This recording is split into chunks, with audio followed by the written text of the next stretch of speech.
Master Grade New Gundam version KA.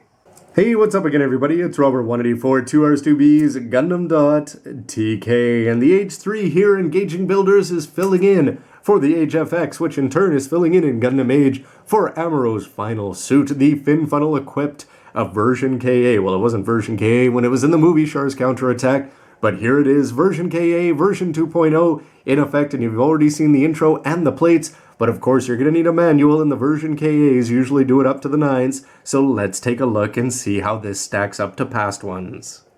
The manual now, where we get to see that great Greek letter Nu up there, and more importantly, some very interesting variant cover art there. You'll see this in all sorts of other promotional material involving the new Gundam version KA, and how about that for the Constructor Championships outside of Ferrari, Anaheim Electronics, maybe the only company who can give them a run for their money. When you crack it open, you're going to have a gatefold cover here and RX-93 version KA over there with some very skinny looking line art there, big legs, skinny upper body, and some very sharp looking lines all over the place, especially with those fin funnels.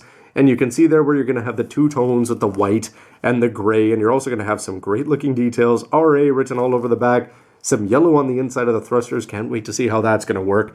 And they're going to talk about here how you go from normal mode to its operation mode, if you want to call it that. And here's just some fantastic line art there, some CAD drawings, I suppose, where you're going to be taking it. And yes, they are going to be calling this a transforming henshin transformer there. Similar to Transformers, as you're going to take the shoulders, move up the thighs, move down the lower legs, and on the back, what you're going to do with the thrusters there. And everything is looking incredible. Truly amazing. Who would have ever thought that this guy would become a transforming Gundam? But then again, it was the 80s, so maybe we shouldn't be that surprised. Your color splash pages here are all going to be provided in the front in the gatefold there. You can see the green light with the LED, red marks all over the place.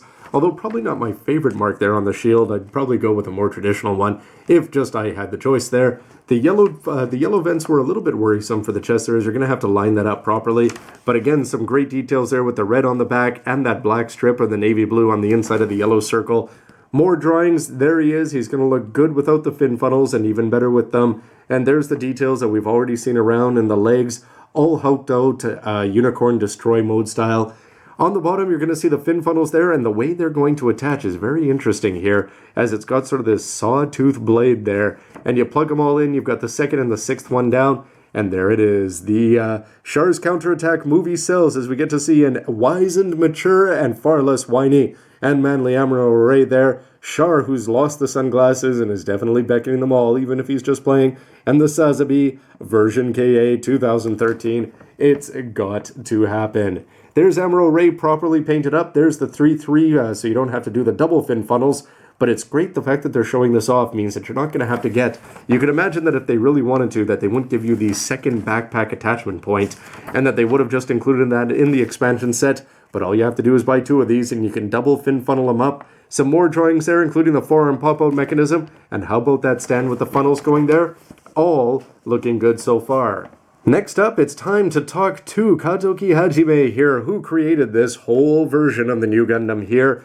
And there's actually a lot of cool information in there, as he's going to be talking about 2001 Gundam Evolve came out with episode 5 there, specifically for the new Gundam from the first DVD. And he's going to go on and talk about what an impact it ended up having. While at the same time, we can also see some other stuff, including the Gundam Front talk down there.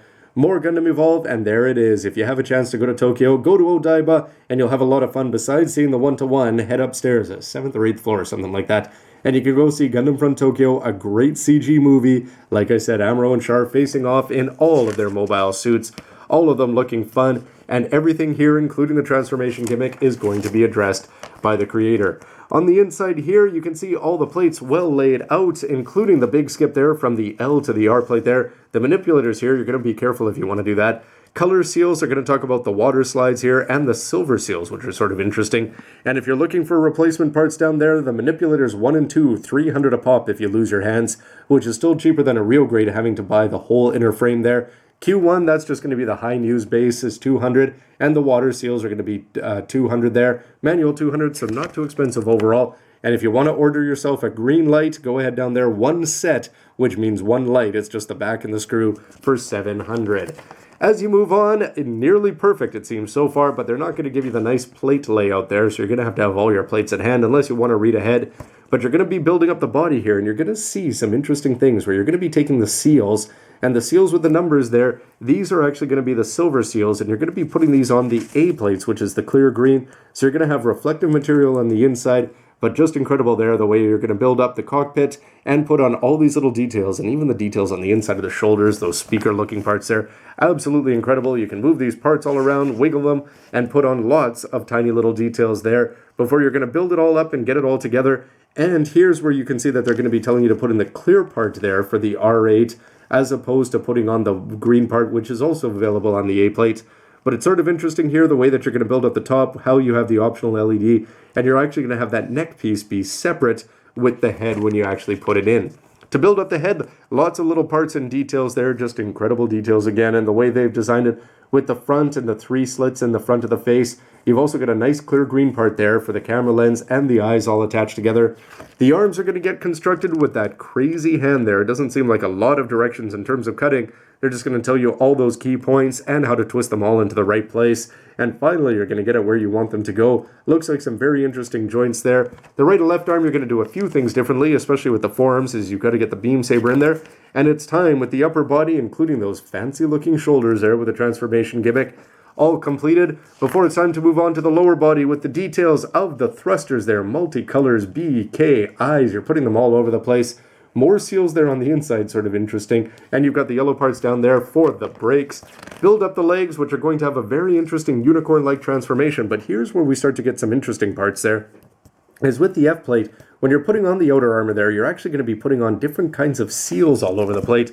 And these are seals that have letters on them, and you'll see those in a minute that they're not going to be silver seals, but instead it's sort of a navy blue that's not quite the same blue as the plastic, but it looks like you're going to be covering this whole thing with seals, including on the insides for the green inner frame. It'll be interesting to see how many of those actually get put on and how they work when they do.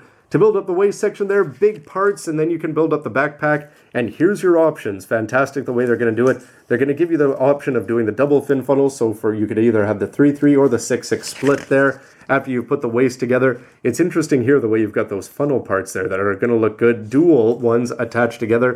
Here's the normal option there, which is always great because it's got that great yellow color in the back. Double fin funnel version would be fun to have both of those at your disposal. But once you've got the bodies together, you can take this. It's going to show you how to open up the cockpit hatch and close it up before building up all the weapons. The beam rifle, pretty straightforward there with some cool little details, like some piping on the inside. New hyper bazooka looking good. Great red details there for the rounds for the big hyper bazooka. The shield is going to have some long parts down there to go along with the red missiles. Amazing that it's got this many parts for the beam sabers, which are going to plug into the hands, which are also going to have a part that bends out. Looks like you're going to have a part there out of the manipulator and a part there out of the beam saber. Here's how you put this one into the forearm. Get that in there. You can put it in the back, how to attach the shield on.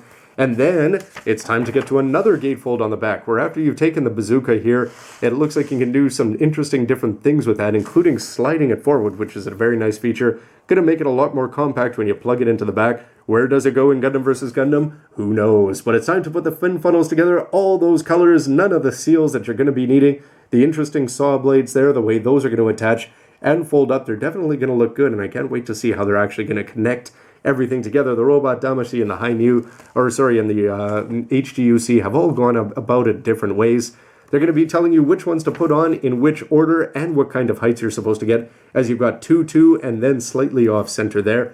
And then they're going to talk about the double fin funnel options there, as you take the outermost ones on either side, the left and the right, and send those off before you get to go to the back, and they're going to be giving you the option there for the other side, including the display stand where you're going to take those clear parts, plug them in. Absolutely amazing. The robot Damashi just sort of had a big Tetris S piece, but here you're going to have a small piece, here, you're going to have a moving part, and down there, so hopefully we're going to be having lots of play options there as you plug in the clear parts there, the large part and the small one. And I was wrong when I said that they actually attach onto the Gundam, but hopefully this is going to be well hidden in the actual middle of the backpack, which means they may as well be coming out of the Gundam for all intents and purposes. But what a spider web they're weaving there. Before moving on to the back, they're going to show you how to fold up the fin funnels there. They're actually supposed to take those joints there and bend them at 45-degree angles there. You can pop in the LED, and then, yes, who would have thought it, a transformation system here. Similar to the Unicorn Gundam, except for the fact that it's hopefully going to be simple and not complicated nor frustrating, as there's definitely a lot less parts. You're going to pop open the chest by just moving the chest parts out and that lower part down, even hulking them up further. you're going to have the waist where you're just going to do a couple of detached parts, or so it looks there. For the arms, you're going to be stretching them out, exposing these parts over there and popping out the edge of the shoulders, and the legs, which I always thought was a great feature, especially the top half of the unicorn. Hopefully it's going to be using all the best of those designs here to great use. Thrusters, everything's going to work, and even the backpack is going to transform. Can't wait to try out this page and a half in practice. But these are pages I'm probably not going to be, as they show you how to put on all of the painting and the decals over there. You can see the two shades of white and off-white there very easily. Nice big RAs all over the place. They're going to be showing you top views, side views, all the weapons, and how you can even split up the seals there. Incredible amounts of details. Moving on to the back, the only thing that I'm really not crazy about is that mark on the shield. But here's the complete diagram and the color mix chart, where if you're interested, it's going to be white 100% and white 95 for the off-white, as I've been calling it, with gray 5%, indie blue 45 to go along with black 25, white 15, red 15, and then it's on for the rest of those. And if you want to paint up Amuro's uniform, you can go ahead and do that. And then, finally, it's just almost signed by the staff as the credits roll. So there you have it, from A to KA in terms of everything that you need to know from the inside of the box. Anyway, I'd love to hear your impressions of these videos, of the kit itself, and of course, if anybody's seen it in Gundam Front, what you thought of it there, and of course, Char's Counterattack.